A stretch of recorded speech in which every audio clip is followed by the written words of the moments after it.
your support for the Untold Radio Network family of shows and join in on the conversation by using super stickers and super chats on YouTube. Got a question you want answered?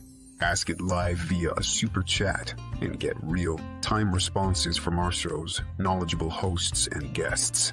Help keep the Untold Radio Network shows running strong. We need your support. Send your super chats and stickers now.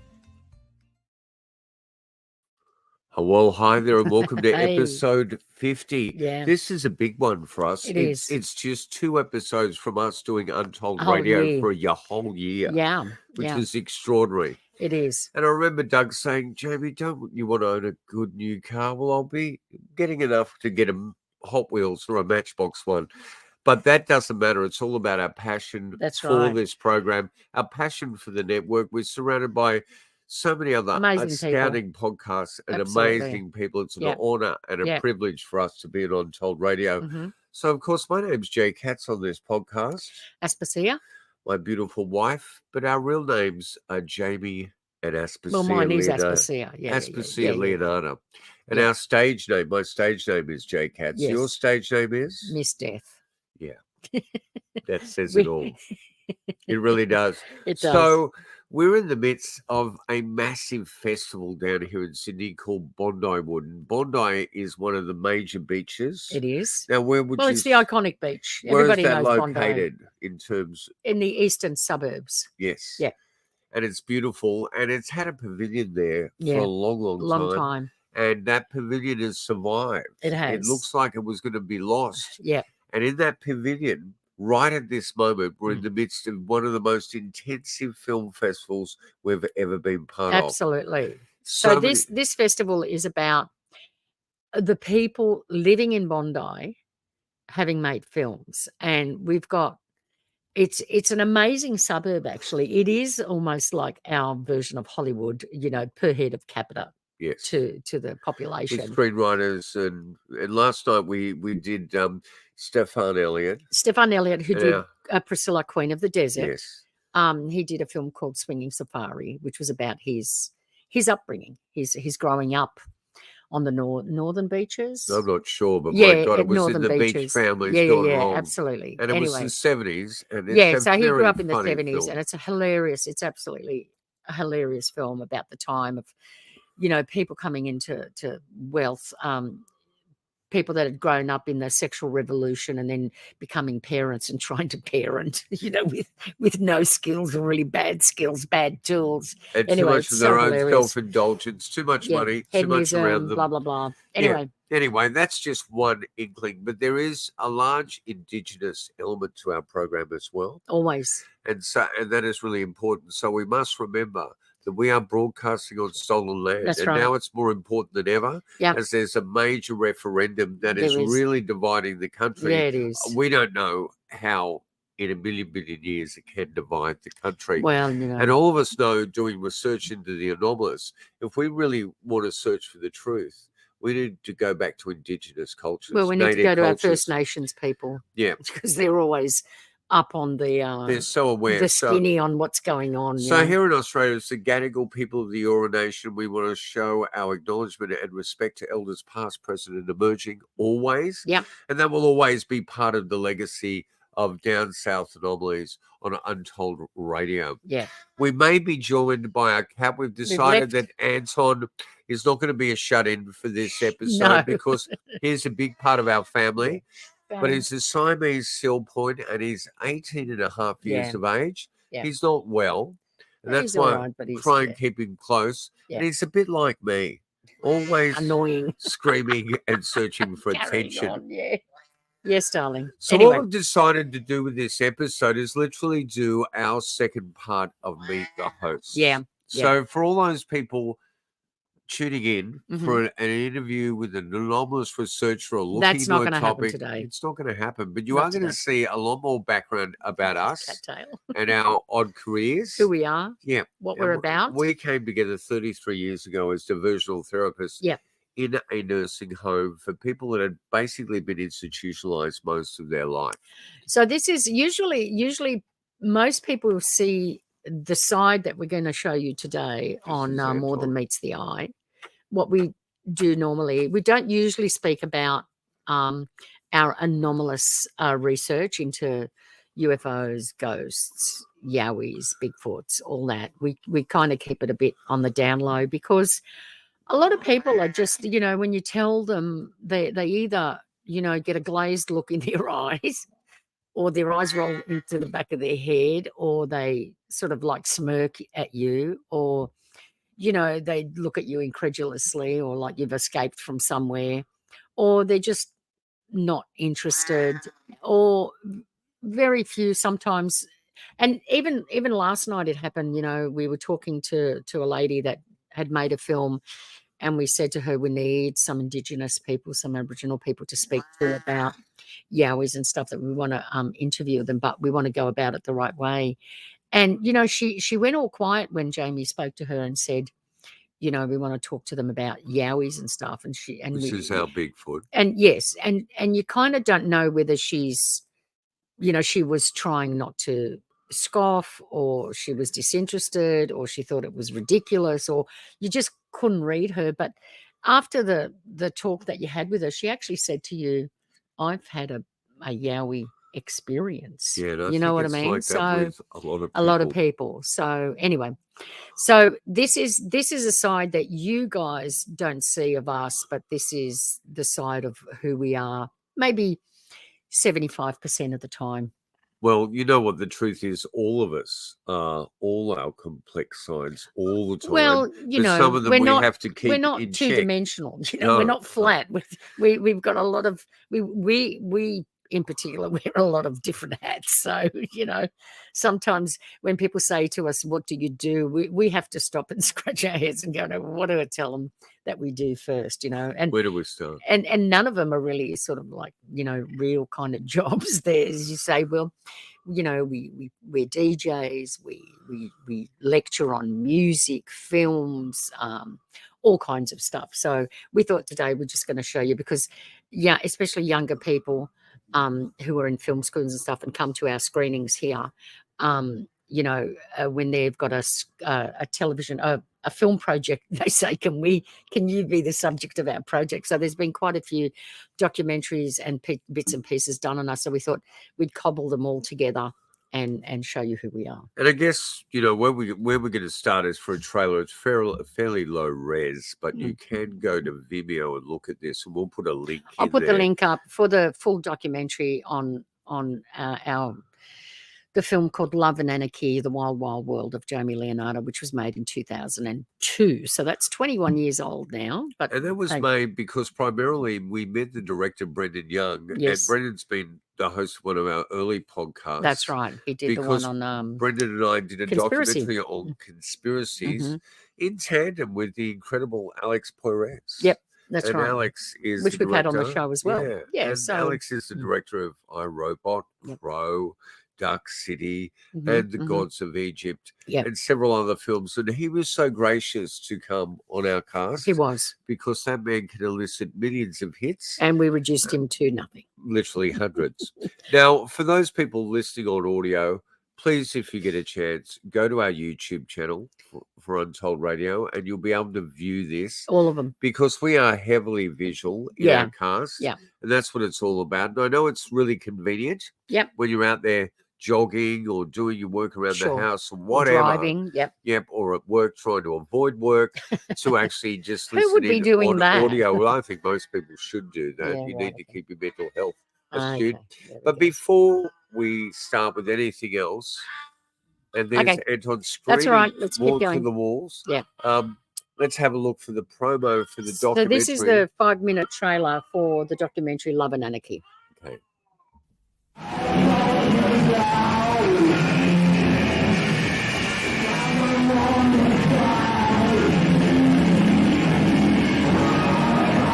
What's Jamie doing now? Is he alive or did he die?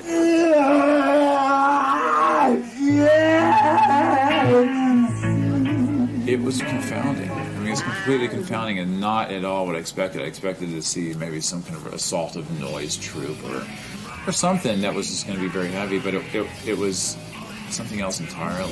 Well, I don't think I consciously set out to make the Mesons a form of therapy. But it's partially what got me better from the so-called schizophrenia. There were these, like, voices coming off the stage. Some of them were totally maniacal and crazy. Some of them were like, sane and sensible, and one of those sane, sensible noises was Jamie. I was always fascinated with the notion of mental illness, and when I started working as a nurse, I realised how marginalised these people were in the community. These characters are the fairy godmother angels and their little wizard leprechaun angel. See, I love you when you're creating your art because you're calmer. I think the thing about outsider art to me is that it's such a unique and original form of creativity. It goes beyond anything that I've felt is contrived creativity, but they seem to have an incredible power from within, a power of originality when they didn't seem to take other things around them and reuse them. It came basically from inside. Well, I think Jamie today is a risk taker when there's very few risk takers around. People that are prepared to put on a show, whether it's The Sounds of Seduction or a film screening at the New Maison Archives. He certainly offers them something that they wouldn't find anywhere else in town. I walked into the office at this nursing home where Jamie was, and that was it. You say that was it? That was it.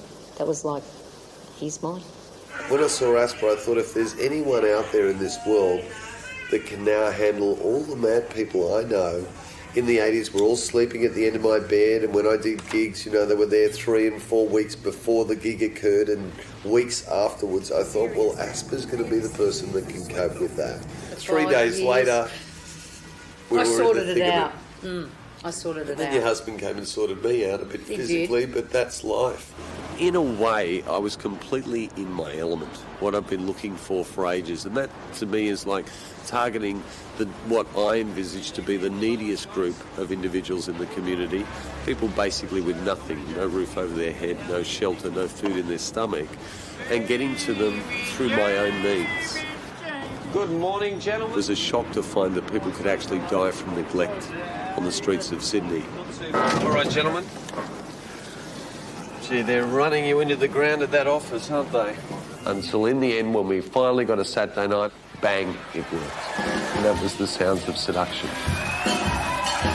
It was very exciting because for the first time ever, it had liberated us from having to go out there and work 5 to 6 days a week to pay the rent. It just gave us enough to get by, but it liberated us and let us actually bathe ourselves in all those things that we've always loved. Jamie's retro was just classy, rare, unique retro. It has a real discerning taste for quality. It wasn't your run-of-the-mill Kmart retro. Music, for some people, is not a lifestyle option or a means of employment. Or even a social statement is actually a necessity. It actually keeps them alive. New Mesons would be like the circus of a psychotic, you know, and Jamie's a sort of ringmaster of it. Imagine trying to take this on the road, and this is the smallest version of it. We can get to 17 members. If the Metro was 17, they would never let us back there again.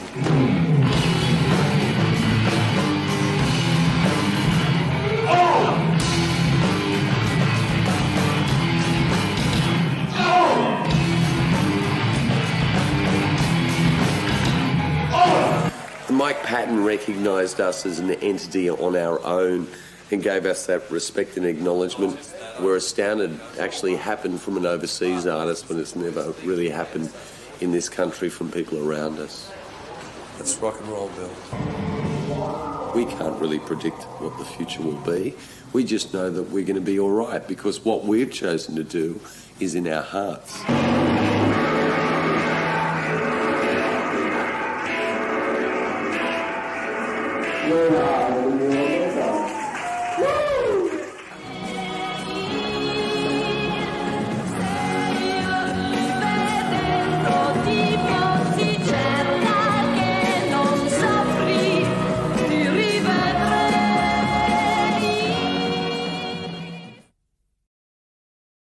There you go. I think we've lost our complete Untold Radio audience. They're going, who in the hell are What these the hell people? is that guy doing, rolling around on?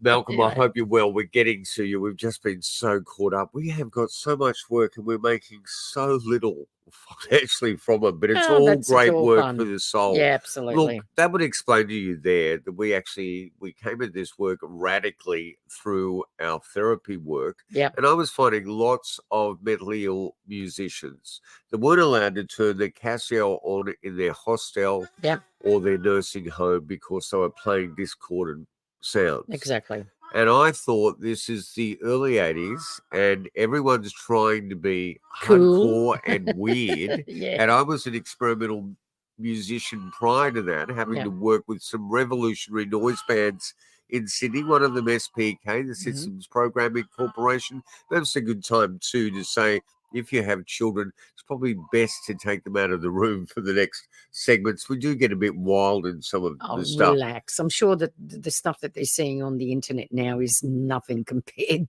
to So what that was a little piece of our band. Yeah. That was me driving. That was you working as a diversional therapist. Yeah. And really, I mean, to me, the greatest upset there is that film was not called The Wild Wild World of Jamie and Aspasia and Leonardo. It doesn't matter. It doesn't matter. It's no big deal. Yeah. So what I think we should do is now we're going to go. Let's go to the trailer before we go to the promo. So go down to the next level. This one. Yep. And come the pandemic. Well, I don't think I should mention that word on YouTube. You've done it now. I've done it now. Yeah. But come that situation, just prior to that, we started working with some young people that you would call film school graduates. That's right. From the Australian Film and Television School. Yep. And we were going to just primarily do an audio podcast. We were. And then it hit. Yeah. And we thought the only way we're going to survive is to go up and get ourselves a paywall of the States through Patreon. Mm-hmm. And we're still there today. Yep. And, if you're extremely curious, you can go on there. There's nearly 90 podcasts that are other. Yeah. But this will give you a little idea. This was the promo we made for our Patreon channel. Control, go. Good. Go, no go. Right. Beams emitted. We're safe on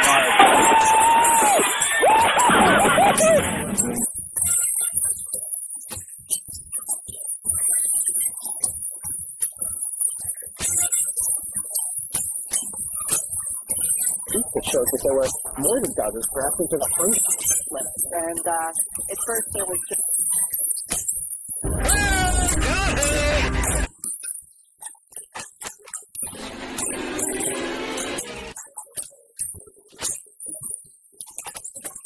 Oh, I'm very happy that you're here, Maynard. My God, it's incredible. I'm glad you brought the crew. It's going to be so exciting.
Yeah. Well, okay. Well, again, information overload there. Our archives we call Mumiso, which was the name of the band, which is a defunct subatomic particle that had anomalous problems. I believe when it went through matter, instead of losing partially its charge, it increased in its charge. But I probably got that entirely wrong. Well, that works for us. Yeah, That's it what we're does work sticking for to us. it. So that's what we're sticking to. All right. So nearly, 3 What? years later, Yeah.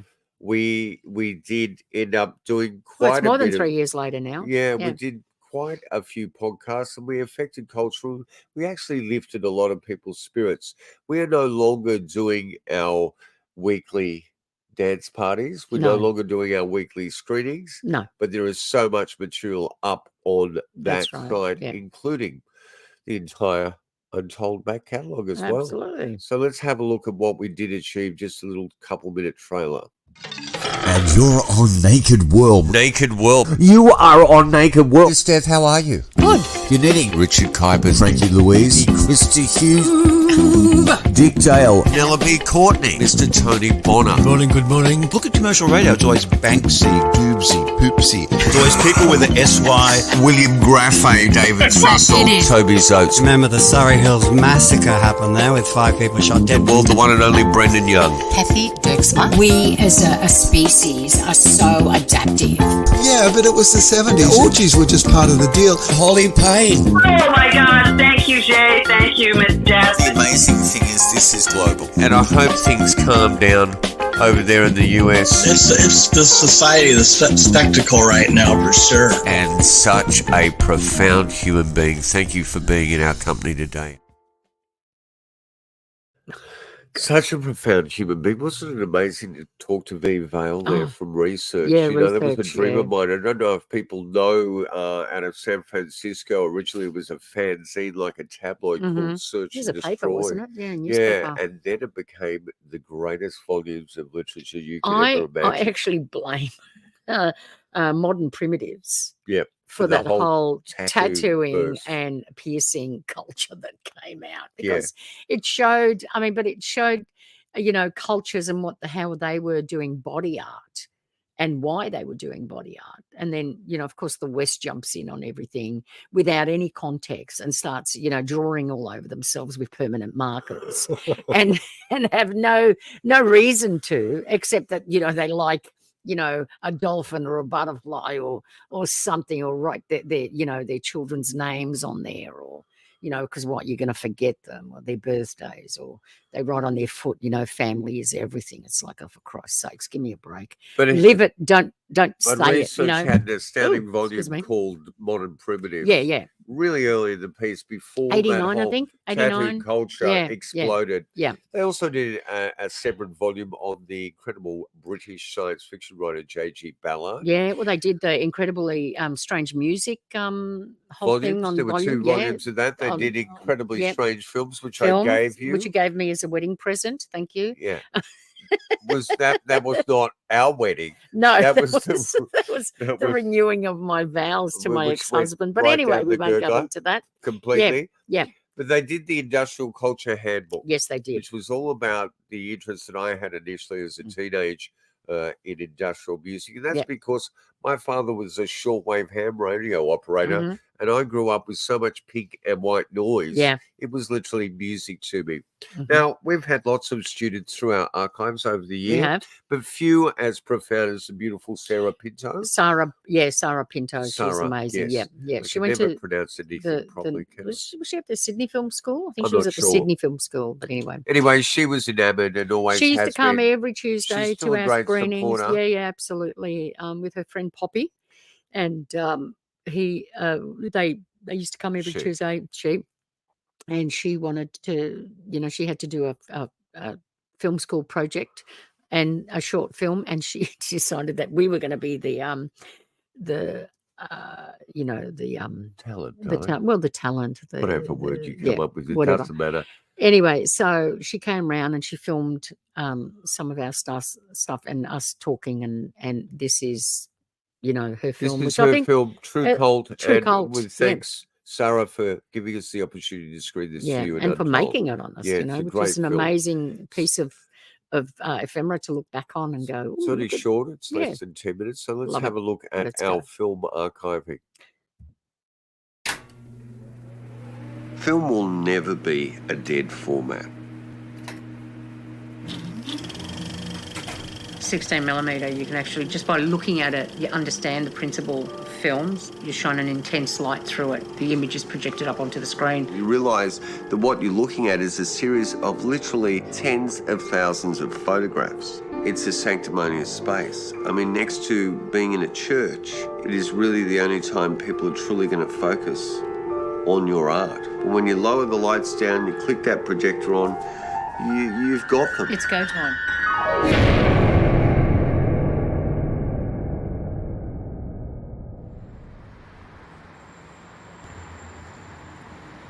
This is our home, yes.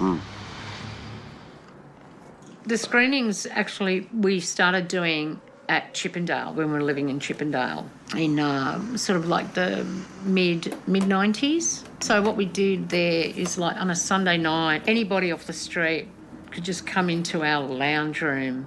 We had like a shop front just place. Open it up for the public. We would just open the doors and watch whatever was on. There was always a film on Sunday and it night. Usually was what we'd just whatever found we'd purchased. or purchased. Well, whatever we'd purchased that week, we would that share would be it with the film. public. Oh my Lord, let's just rewind that film and where to next? I mean, where can you go after that? There's no point in having this stuff if you're not watching it. And then there's no point in just watching it yourself. You want the shared experience with a whole bunch of people. So you put the word out and say, you know, we're going to watch this film that's come in. It's going to be a hoot. Come along, share it, you know. And people would.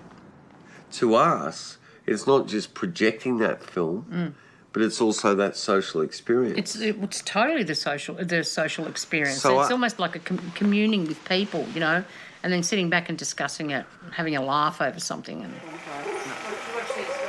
Whoa. the dam's about to break. You know, the dam is about to break, man. Thank God they're really quick. Whoa! You know, these nights we've been doing at the Vanguard, we were actually screening films like a film matinee in the 60s or 70s. All right, ladies and gentlemen, let's do this properly. My name's Jake Katz, and that's my wife, Miss Death, on the 16mm Xenon Arc.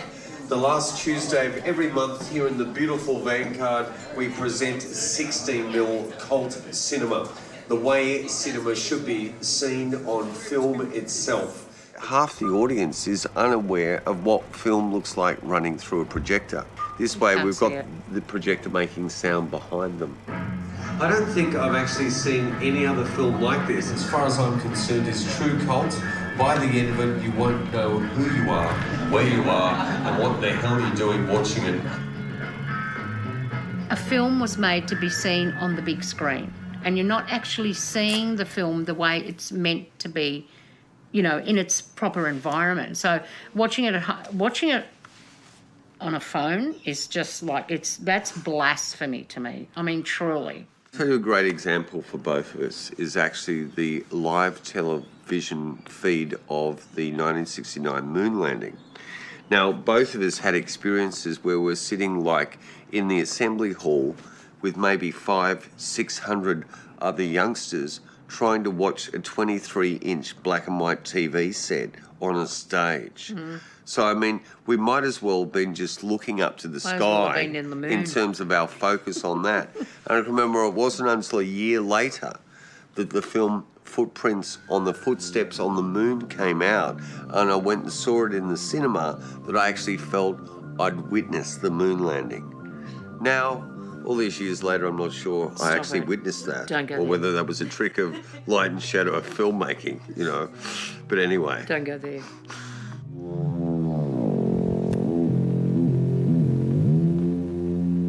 We were sold a bit of deception when it came to digital storage. And people are beginning to realise now that CDs and DVDs are not these unbreakable objects that will live an infinite life. We have still films here in this building that were filmed over 100 years ago. They're nitrate. We could blow up. We've proven here that you can actually store film without air conditioning, temperature control, under a hot tin roof, and it still survives okay. One of the reasons why we got excited about collecting film itself, and especially 16mm, was the fact that there's an enormous underground of collectors out there. It's astounding just how much of cinema you can actually preserve. In a sense, it's latter-day archaeology of film that we're doing. I want to see some stranger danger films. Have we got any stranger danger? Stop motion one. Susie wears blue shoes. Or never ever go with somebody you don't know. Which pretty much sums up. Kids love running. Muff the dog. Muff the dog. There will be a lot of stuff that was filmed on 16mm for a specific purpose, which was educational films to be shown in classrooms and, you know, teaching aids and stuff like that, that were specifically done for that period and for that medium that aren't going to be done now. And so unless there's avid collectors out there that are saving them and quirky people that are putting packages together, a lot of this stuff is going to disappear. We're never going to see it again. I've collected since I was a teenager, and when I met my wife Asper here, we were both diversional therapists, and we didn't realise we had that same passion. Madness. But I ignited the flame in my wife, and I think for the last 20 or so years, you've been the most avid collector, searcher for 16mm. Yeah. There's some amazing moments in that digital medium, but it doesn't mean that we should forget where film came from. We will always have our heart deeply ensconced in that notion of film. I'm sure Quentin Tarantino would know what we're talking about, you know.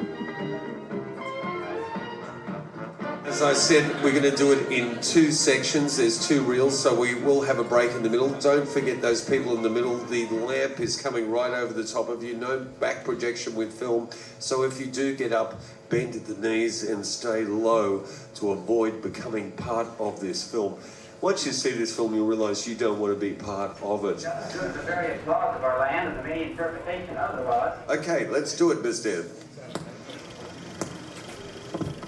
A lot of people, a lot of film critics believe we're actually liberating complete trash when it comes to cinema and giving it, you know, a celebration by screening it. But we also see those moments to do with B to Z grade films as very empowering.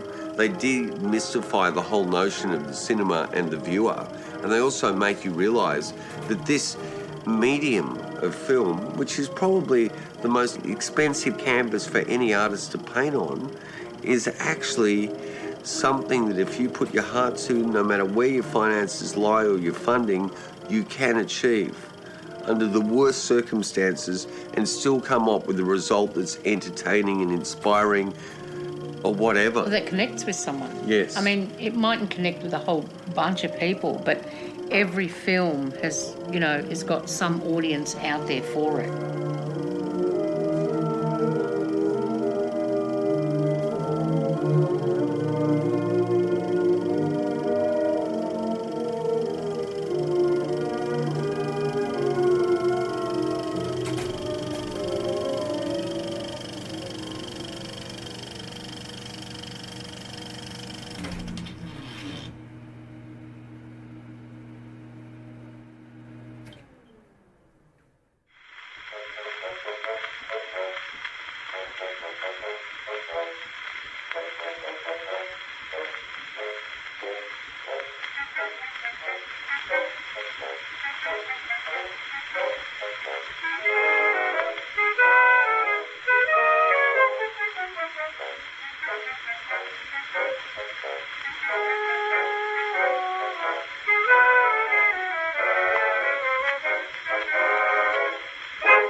There you go. Gee, that brings back some memories. It does, doesn't it? Yeah, and thank heavens for Creative Commons. Exactly. Really. All right. Anyway. Let's keep moving here. Yeah. We're going to go next to an inspirational maverick director that remains completely outside of traditional funding bodies. For sure. And he's probably Australia's version of John Waters, the closest thing. And that's John Waters behind Pink Flamingos and Desperate Living and all those great Divine films. It was another maverick identity. For sure. His name is Hayden Keenan, and he's the genius behind Bondi Wood. So we're going to screen tonight Pandemonium, one of the greatest surrealist masterpieces lost to Australia. It's the greatest Australian film you've never seen. Yeah. Seriously. It really is. Let's see a little bit of Hayden. One of the things Australia has had to deal with is a centrally planned culture. Just like, in China, there's centrally planned economy, and the Soviets had centrally planned, and ours is the same. If you toe the party line, you can get government grants to build a 30, 40-year career on. Yeah. And there are plenty of people out there that have done never it. made a film that hasn't been taxpayer financed and have long careers. And somewhere in There's there... only a few of them.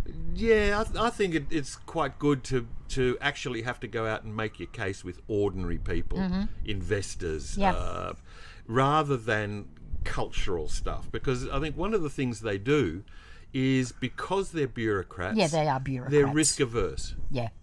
Consequently, you get these films that have got all the rough edges trimmed off them, and you've got a central bit, and it neither offends anyone nor really attracts anyone. They're just As opposed to that film, that's the worst film that's ever been made in this country. Now, I've made a film, Pandemonium, and on I think Wikipedia or something like that, this is one of the worst films ever made in Australia. Who wrote that piece I don't of care crap? if it's not the I best. don't I trust want it to be the Wikipedia. worst.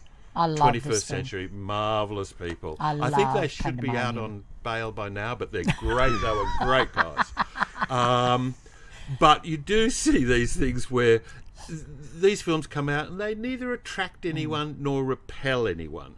And I think one of the problems we face in this...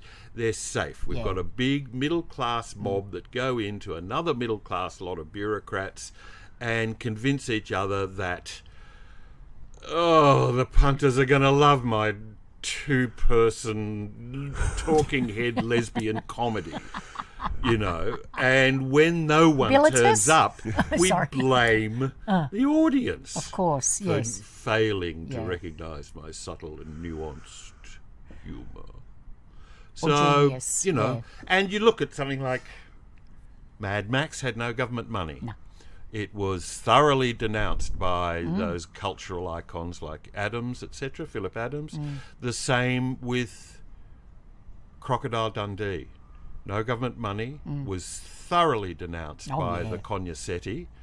And what did it do? Yeah. He had to put his fingers in his ears to stop the money coming out, man. And the thing is, both those films launched this country onto the international market. That's absolutely right, mate. Yep. And whilst the same Cognoscetti at the same time as Hogan was coming out was Les Patterson Saves the World, which was an inflated fart of a thing that had the same couple of people being paid as producer, star, associate producer, writer, script editor, and 19 people went to see it. And it just shows you how out of touch these reiterative echo chambers can be, where Barry Humphries is marvellous. I do so like, he's out of touch, conservative old bloke, and there was, I think Adam said he should have stuck to painting the Harbour Bridge. Yes. How deeply out of touch these guys are, and how deeply, in some ways, alien from the people who work hard and then spend $20 plus on a ticket to a cinema. Yep. Absolutely. And, for so many Australian films, you pay $20 and you see a $12 movie. You're down on the deal, baby. Yeah. And when I make a film, I want to make a $20 ticket and I want you to see a $22 movie. And you come out going, wow, wasn't that great? Well, or I'll never forget the night I saw. I don't care which. Yeah. You know what? Yeah. Hayden is so correct there. Absolutely. And when you look at his films, especially Going Down, and he did actually in a brilliant TV series on Asia in this country. Yes, he did. What was the correct title of that? We must link that up as well. Yeah. Witness, it'll come to me, it'll come to me. But Okay. it was an incredible exploration on the fact that just about every Australian citizen has a security well, not file everyone, held, but just about everyone. really, that's I'm sure we've got massive ones that really? are just I doubt it. ridiculous, Anyway. But anyway, Yeah. look, the other thing too is that notion of the independent filmmaker is very much like the anomalous researcher, very much like the Bigfoot researcher, Absolutely. the Yowie researcher. Yep. They're cast aside. Yeah. We're seen as, this is not the way it should be done. No. And this is not the way to approach that medium. So in many ways, it's very allegorous to our own plight when we step into the world of the anomalous. Yep. Now, for one of the most outrageous talents in Australia, I tell you. this girl could have been on the world stage. She should have big been. Time. She should have been. And she comes from an incredible family of musicians. She does. But Christy Hughes is one of the loveliest, most talented people we've ever met. Yep. And she's sort of turned her back on the entertainment and film now. world. Oh, she's still doing a bit of entertaining, but she's not working as much with as disabled she's people. working with disabled people now. That's what she's got a day job now. And she does with the Loud Hailers, a band she plays with occasionally. She was the star of Julian Temple, who did. He was the man Eternity Man. Yes, Eternity Man. Yeah, and he did numerous clips for Bowie. I think he was employed there to do the Great Rock and Roll Swindle. Right. And so she was the star of that film. Anyway, let's have a look at a little interview we did, a little podcast. It's full length. She's just a fabulous talent, and she's so funny. So I always felt with Machine Gun Fellatio, there were at least 3 or 4 sideshows 2001? Was this after 2001? How did you people? Yeah, it was after 2001. Did you ever get thrown off planes? I mean, it sounded like you were. Well, I almost did because I was running very late. And it was during when we were supporting Kiss, and I ended up having a big night. Yeah. And tell us about that. Yeah, I love that. that story's awesome. With Gene Simmons, you really gave it. He hated you, didn't he? In the end, we did not get on well. No. Well, I met his mate Ron Jeremy, the porn star. Oh right, yes, you did, of course. I remember Ron saying, "Oh, you and G will get on just like that. He will love you." It's like, I don't know. Good thing about that, it turns out, no, we didn't get on like that at all. Wasn't there an amazing prop that you had? There was a vagina that you actually gave to Fanny Warhol's vagina head. So it's 3 layers of cardboard in pink and red, and it's beautiful. Her face pops through the slit. Yes. And it's sort of a vagina head. Yeah. And he bangs on about pussy all the time and how much he loves it. So I thought he might like to try the vagina head on because I'd done a lot of photos with. Interesting enough, poor Stanley really liked it. All right, okay, there His you go. signature's on it. Okay. He signed my vagina. There you go. Wow. Gene Simmons tore it. Gene Simmons tore my vagina. Oh my God. Come here, Anton. That's your claim to fame, and is it? also, Gene Simmons stomped on my vagina. For a while there was a mark of his, those space boots he wears. Yes. So big space boot stomping mark on it and a tear. Yep, okay. But yeah, there was the last night we did the cat. was, yes. it was a pussy cat. And I thought that was one of the sound Yeah. effects. It Yes. was like, why have we got a pussy? Oh, because because you're talking about pussies. For God's sake, isn't it obvious? Now, anyway, I stole his pussy lineup. There were some girls that were lined up to party with him afterwards. So but what I was ended this- up partying with him. He'd booked a room for them in this fancy hotel. Well, a fancy. Now room. he reckons I saw him on. There was I don't know how I ended up watching one of those. You know how he's doing? Was it his family? There was a reality Family show Jewels about or him. something. Yeah, that's right. I never saw. And I saw the ads. And he's I don't know where I was. I wasn't here because I didn't have. It was on cable, and I ended up watching a bit of the show, and he reckoned that he never cheated on his wife, and I was like, "Are you serious?" Yeah. No, he Because boasts I about remember, how much- Fake news. Fake news. Fake news. Because I remember you telling me Just that they flat out bullshit. they'd lined up all these girls for him There was to a couple take his this pic. particular night, and I ended up partying with them, and I knew who was paying the room bill, so I was just ordering bottle after bottle after bottle of champagne, and we had a fun night, and he turned up at one point, and he was very disappointed I was there and a bit pissed off. And, Yeah, right. I really got to annoy him. It felt really good. And partied on with the girls, drinking loads of champagne that he was paying the bill for, and he hated my guts. So and that was this good. is like And you saved those then girls I from almost trauma. missed the flight. I got to the flight, but I was only wearing a dressing gown from the hotel, and they gave me slippers to wear on the plane. Because you had no shoes. I had nothing on. I just had a gown on. Why? Where were your clothes? Well, I guess I got Gig Pig, a tour manager. We must have spoken on the phone. He's like, grab my stuff. I'm at the airport. I'm running really right, late. okay, I see. And apparently I collapsed in the seat, and the dressing gown flew over. Okay. And there was Stuart more put a pussy blanket there, over right? me, Okay, but, yes, I you managed do. to get that flight. There was another one they almost didn't let me on because I was really drunk, and they said, "Have you been drinking?" I just want to get on the plane. I'm not going to fly it. And I think they were like, you know what? She's just going to pass out. We don't want to deal with it. Put it on she'll the be plane. quiet. I Yeah, snoozed the whole way home. That is brilliant. I'm not driving the bloody thing. Yeah, no. I'm just going to sleep on it. Yeah. I'm set ready for sleep. I'll be the quietest passenger, maybe a snore or two. Now, Ron Jeremy actually took a big shining to you, and I believe flew out here shining to love you, to romance you. Is that No, true? he didn't fly out to romance me. He didn't? Came out. It's one of those apocryphal stories. Met him one night because Glenn and I interviewed him for some magazine. We went to this Japanese restaurant and he had his girlfriend in tow that time who was a veterinary surgeon. Really? She probably needed to be. And I was living in King's Cross at the time, and he was staying in a hotel in King's Cross at the time. We had a Japanese restaurant in When King's Cross was still a bit like King's Cross. Yes. This is before this. Yeah. Different stages of now it's just tumbleweeds and a few seagulls. Yeah. But I was living in King's Cross. He came around to my place, and I had a little one of those electric church organs, 60s, 70s church organs, and he played the Addams Family on my church organ. Wow. So he can play piano. He can play Vic Mizzy's.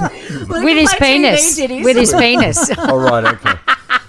And then he came out again to do Sexpo, so we caught up. Yes, that's right. Sexpo. He was a frequent of Sexpo. Yes, so we caught up then. And then when we went to LA, he introduced the band at the Viper Room.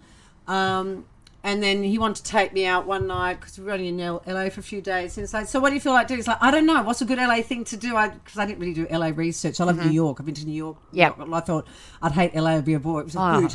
LA's awesome. His first offer for a date was, how about we go to the Holocaust Museum? That's a date. Yeah, with wow. Ron Jeremy. Wow. And in hindsight, he's Jewish, isn't he? Yes. Yeah. Okay. Got it. And in hindsight, I kind of wish I did because I thought, what a bizarre date with Yeah, a porn it would have star been. Yeah. in a Holocaust museum in The LA. porn star, But I really didn't feel like going to a Holocaust museum. If you know what I mean, I Yeah. kind of felt more like something a bit more upbeat. So there were strippers in LA who were striking at the moment because they put in some new rules that if you did a lap dance, you had to be at least social distancing apart. This is well before COVID-19. Right. And they said, well, what's the point of a lap Well, dance? how and is that a private lap dance? dance? It's not a lap dance. It's No. across the room with binoculars dance. Yeah. So they were on strike, and there was a big party at Hustler magazine headquarters where I met a lot of naked strippers and porn stars. Yeah. It was Ron's date, and it was like, now this is the kind of LA experience I wanted. Yeah. A stripper strike at Hustler magazine with a porn star rather than the Holocaust Museum. Call me Yeah, old-fashioned, sure. but I kind Yeah. of was in more of a party mode. But now, in retrospect, that Holocaust Museum would I have been know, one in for the diary. retrospect. Yeah. For the diary. Yeah. I mean, Well, how who astounding. knows? Maybe when things get loose, and if I ever get back to LA, I'll call him up and go, now about that Holocaust Yes, Museum let's date, do I'm it. ready. Yeah. Now, Machine Gun Filet Show always delivered packed entertainment and incredible shows, remarkable music, and great spectacular. I can remember once looking up at the stage and you just went cartwheeling past naked. Yes. Was that Machine Gun or was that something else? That was me and Machine Gun. That was Oh, just right. part of the experience. So you can be setting up a Sometimes. mic at any moment, you'd look up and go, it's Krista, but it's the other end. A cartwheeling Krista. And I For a believe moment there. Vagina head, vagina head, vagina. But there was one moment with a golf cart, I remember. Do you dare to talk about that or not? Oh, that was in Alice Springs. So we Can you went to tell have us a little bit about Yeah, that? we went and had a game of golf, as you do. And I wasn't a really good golf player, so I think we'd had some. There was always a lot of hallucinogenics All right. with us, so we had to. Especially when you're golfing. Yeah. Just something you throw down. So my golfing outfit that day was these platform shoes, these nice little trousers, this green sort of sequin butterfly top, a wig. I was all dressed up for it. And I thought, look, I'll just be the buggy driver. Okay. Yeah. Wow. Yeah. Great buggy driver. Oh yeah, I had a 6-pack of beer on my hallucinogen. You were ready to go. Ready to drive. Tour guide. I was so ready to drive to the point when we went to return the golf cart. It's at this hotel, and it has these big glass doors that slowly open. I'm fanging it, and the doors slowly, like Oh, get there no. just in time in the foyer. Kind of do it, and they're like, "We'll take those keys from you now. Thank you very much, madam." But yeah. Got to drive it through the glass doors of a hotel. Wow. Through the doors, though, not actually smashing them, but it was a little bit... It was close. It was close. Yeah. And it would have been some bad scarring. Oh, yeah. I forgot how insane. Yeah, that- and that's why I was telling, take the children out of the room. That was our R-rated interview, but what a joy Krista is. She is. And she is the personification, not anymore, of sex, Yeah, drugs, she's and rock and roll back then. that's all But she calmed was the down now. protector of people in the industry. Yeah, she absolutely. really looked out for younger girls that Yeah. could be led to mischief Yeah. by people that had inflated egos. Yeah, anyway. She's an astounding talent. She Please is. look her up. Krista Hughes. Her voice is just magnificent. It She is. really has a magnificent voice. But And there was a documentary made on her by That's the same right. director of our well, because documentary. it's called "You Only Live Twice" because her father was Richard Hughes, who Dick was an Hughes. amazing Dick Hughes. Richard Dick Hughes. Amazing ragtime piano player, jazz piano. jazz piano player. His father was His father was literally Ian friends Fleming's with Ian's- inspiration for James Bond. James Bond. Now, So lots of apparently- people have been studying Yeah, to do I that. know that, but he was a foreign correspondent in Singapore, foreign Shanghai. correspondent. Yeah. And so he was I think Ian Fleming based the James Bond character on some of Richard no, that would have been Richard Senior. Yeah. And then the great grandfather was a very that famous Australian ventriloquist. Yeah, and I played him in the documentary. In the documentary, yeah. They gave me the doll the night before and told me to learn better. And that was, my lip sync was bad. Yeah. My lip sync challenge Anyway, was bad. all right, let's keep Now, moving. one of the greatest exports from our television that's still out there is Skippy. Yes, Skippy One the of Bush the Kangaroo. greatest Yeah. hunky Australian male stars. Yeah, Was the beautiful Tony Bonner. Tony Bonner, who yeah. played the helicopter pilot in Skippy and went on to have an extensive career in film and performance and was a lecturer at the film school. He was. For Billy White, who put together these promos. Who for is us. our Jack Ginger? Producer. Absolutely. Tony Bonner was he slated to be the James Bond, but was. George Lazenby got it, ended up getting it. So I think Tony had a lot of self-doubt. that's from right. a He had very issues at the time. Difficult childhood. Yeah. And didn't think he was able to cope Yeah, with he it. reneged on the offer. He said, "Yeah, no, I can't do it." So it went to George Lazenby. But he is instead. such an astoundingly astute, He is. erudite, An amazing- intelligent, yeah. beautiful, generous human being. Here's Tony now.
You went on to work in England at that stage after Skippy, and you ran into some incredible people. You worked with Tony Curtis and Charles Bronson. I did, and the great Roger Moore, God rest his soul. Yeah, that was on The Persuaders. On The Persuaders, yeah. But I'd worked in Turkey on a big film for Columbia with Tony Curtis before that, and it was great. You Can't Win Them All. Yes, yes. Tell Which us was a little bit originally titled The Dubious Patriots, which I love the title.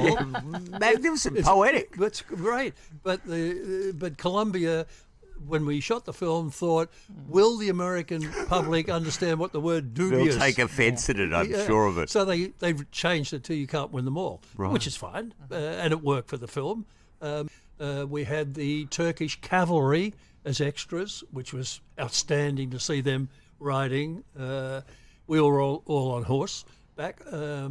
I I mean, those days have disappeared when you think about it now, saying that was astounding, because what actor is going to experience that again on a set with everything being CG'd? You bet. Yeah. And how was an Australian actor like yourself accepted by people like Tony Curtis and Charles Bronson? Great. The second I met Tony Curtis sitting on the back stairs of the Hilton Hotel in Istanbul, smoking a joint. Fantastic. I was walking down from my room down the back stairs because I didn't want to be seen catching the lift down and walking through the lobby to go to the bar. Right. I had a slight drinking problem back in those days, so I thought I'll just go down the fire stairs. Good on you. And I'll go into the bar. And when I was going down the fire stairs, I could smell the weed, and I got down to 1 or 2 floors. There's There he TC was. just having a little joint on the back, and I sat down next to him, and he said, "Hey, you want to?" I said, "You bet." Yeah. And you've got to realise too that all of us have our indeterminate structures, and it's bet. one way of getting up to speed sometimes. I know. So I know Tony and I, we kind of were friends from that second on. It was great fun on the picture. Because we travelled throughout Turkey shooting, right from central Anatolia around Goreme and Ankara, then down to the southern coast around Bodrum and Nevşehir and Kuşadası, down to Ephesus, the wonderful ruins at Ephesus. Wow. So that was a wonderful film to be on.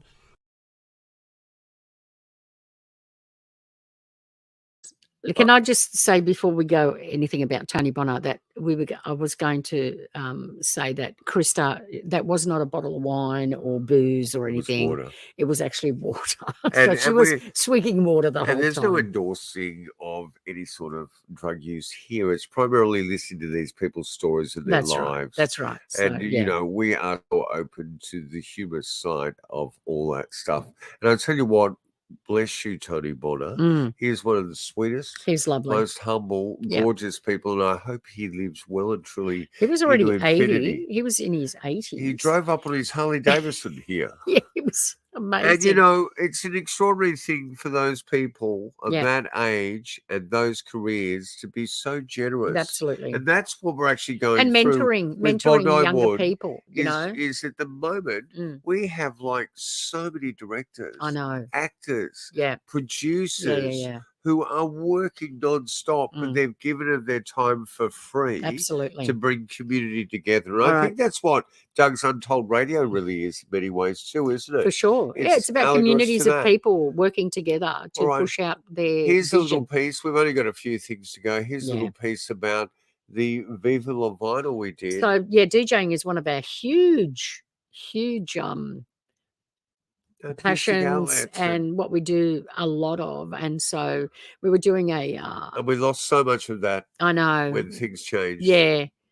So we used to do a Sunday afternoon, 6 years we did that. for 6 years. Let's up have a in- little look at that. That was Yeah. called Viva La Vinyl. Yeah. None of this would be possible without each and every one of you. It has been so astounding to come up here for nearly 4 years. When the night has come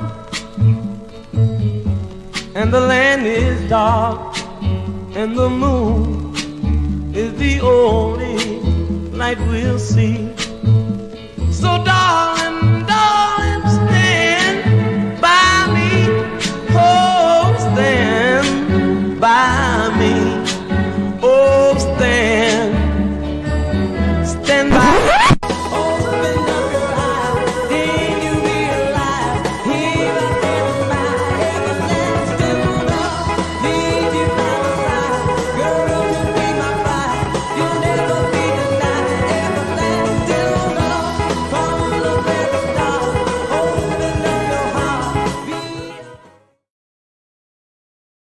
Yeah, I mean, the incredible thing now, I said 4 years, but we started part-time and Yeah. then we've got it We into a went full-time, full-time which was swing. great, yeah. Now, we're in Darlinghurst there. Let's do just a little piece in Darlinghurst on Dust, the All store. right, the Dust shop. was like Hang on. still area around there, isn't it, really? It is. It is. And this is a store that There's harks back to the birth yeah. of what Sydney retail was in a quirky sense years ago. Yeah. This is exactly what Sydney embodied in the 70s to me when I finally got out of home, got on the train to the city. It is shops that are packed to the ceiling with everything you can imagine.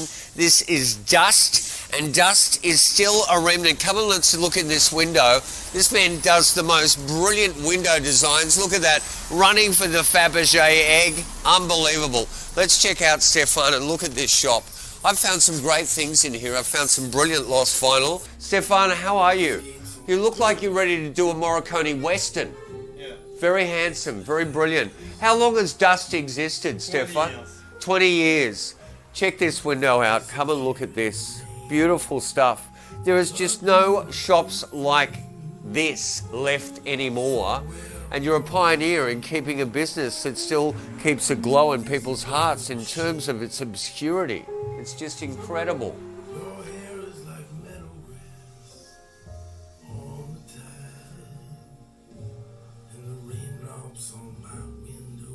Beautiful music, beautiful ephemera, and a beautiful man. That is the nature of dust. And so, if you have a little bit of overabundance, come down here and bless this man for keeping this business thriving. Thank you so much, Stefan. What did you just say? I said, come and bless this man for keeping this business thriving. You've been on Naked World. Good.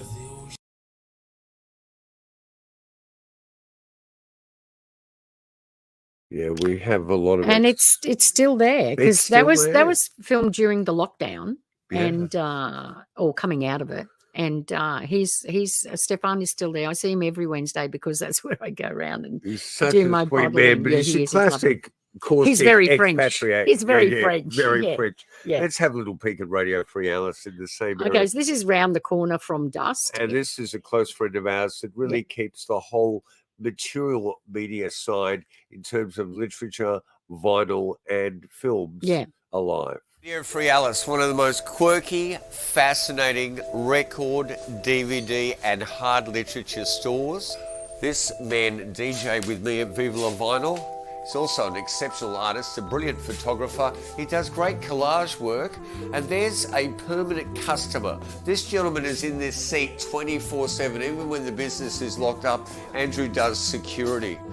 So during this incredible moment in the history of this planet, how have sales been? Well, let's put it this way. The first couple of weeks of lockdown, scary. The pent-up, not anger, but, you know, frustration and desire to just go out and consume art culture again. And vinyl thrives here, doesn't it? The vinyl renaissance. And believe me, every time I go through this, I feel like, okay, I need to do a bank robbery because there's just too much good material in here. Look at that. I mean, such rare, obscure material. There's the set. I actually did the liner notes for that one. Now that is Australia's first gay feature, written by Roger Ward. Sven Levac is Mancini. Andrew, you are a big fan of this shop. You love it deeply. Tell us why.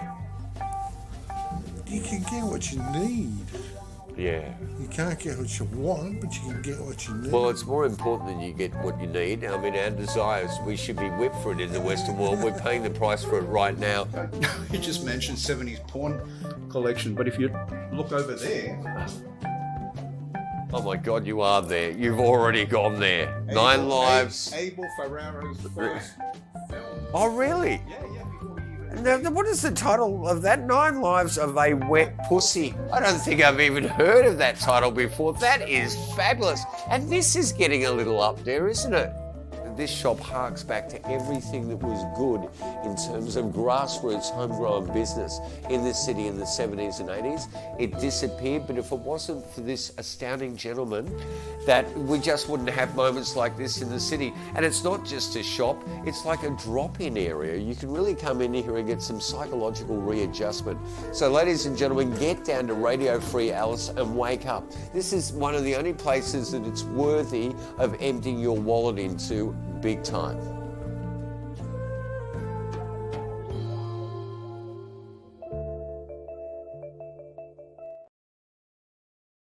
Yeah, there you sorry go. about that DVD reference there. That was a wild title, really, wasn't it? Yeah. You know, Gee whiz, where are we taking you didn't make the Untold? film. No, I didn't make you the were film. just pointing Now, it out. listen, we have hundreds, literally, honestly, about thousands of What? lost bits of film. Well, don't we? films, yeah, the 16. Yeah, and so one of our great loves is the fringes of film, which Absolutely. is educational film. We believe there's at least a dozen Well, who educational knows? films There's a lot made of to every feature in the world. Probably. So we're trying to digitize those and get them back out to the world. A And lot we of did them come across sit in public domain. a very lost one. It was so lost that Yeah. we actually couldn't even find it. We're written not up endorsing anywhere. anything here. This is a No. safety This film. is just an educational film that we came across on 16mm. Actually, somebody sent it to us on 16mm. It was, what's his name? Elio Foy from Glass Doll DVDs, the label films. Glass Doll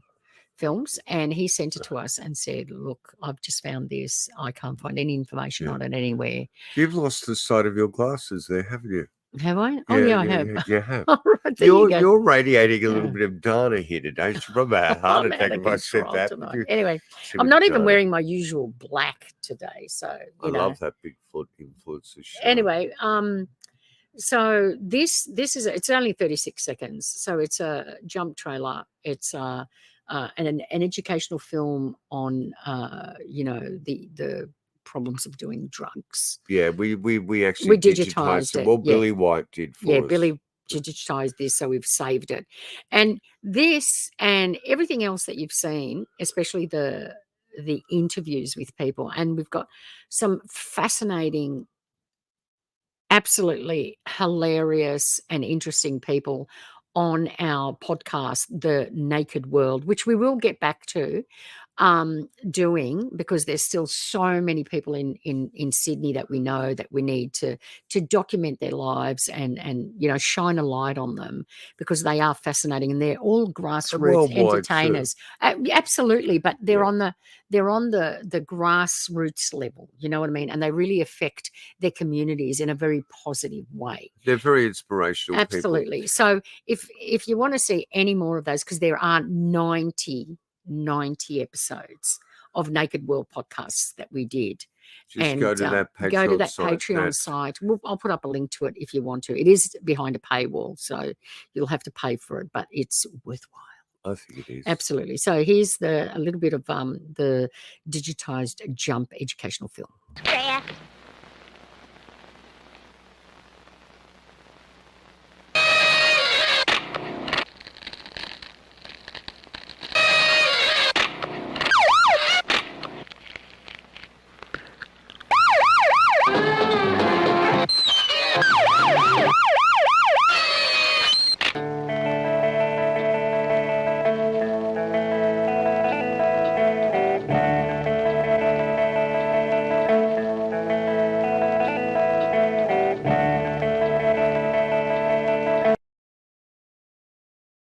I think we did look for it on IMDb, and it's not there.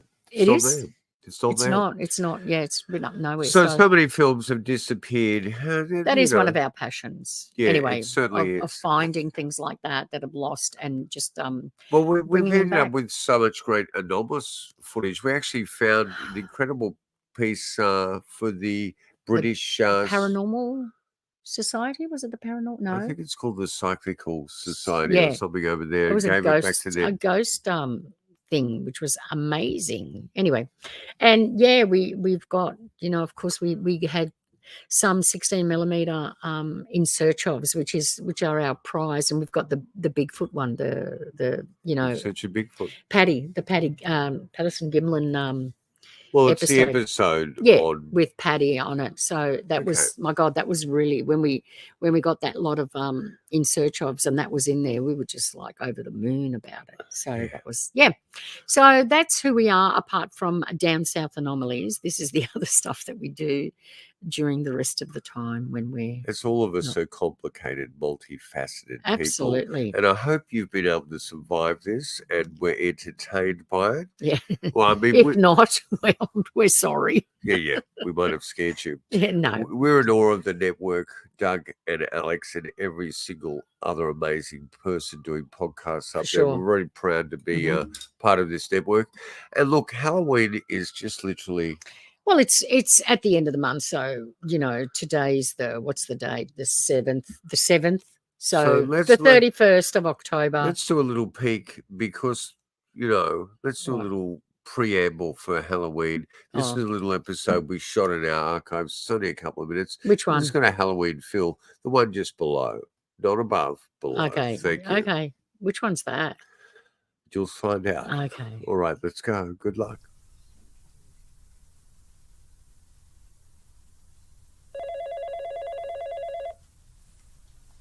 Hello? Hello? Jay? It's for you. Hello? Hello? Do you know who this is? I don't know. I thought I heard some whispering. Jay? I don't know. Not sure. What?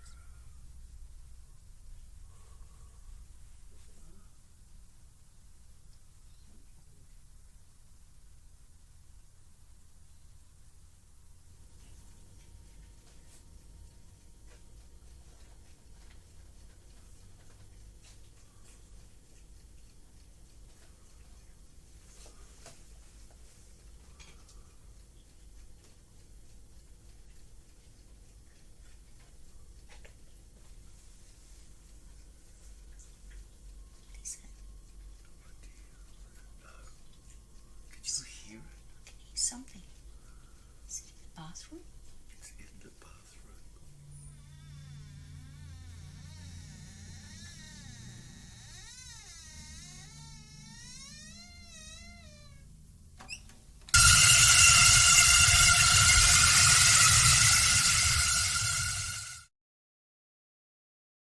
And you made yourself jump there.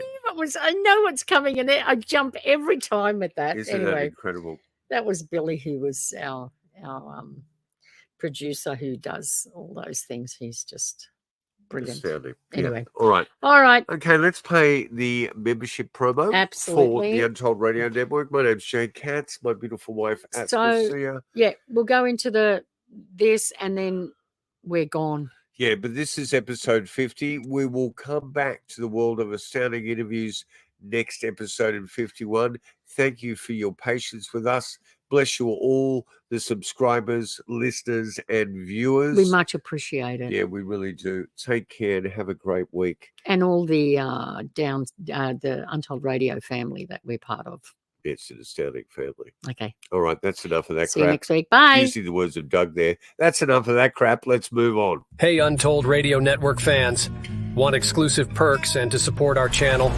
Introducing our YouTube membership program with 3 amazing levels. Get loyalty badges that level up to different cryptids the longer you're a supporter. How cool is that? You'll also get access to custom Bigfoot emojis and priority in chat.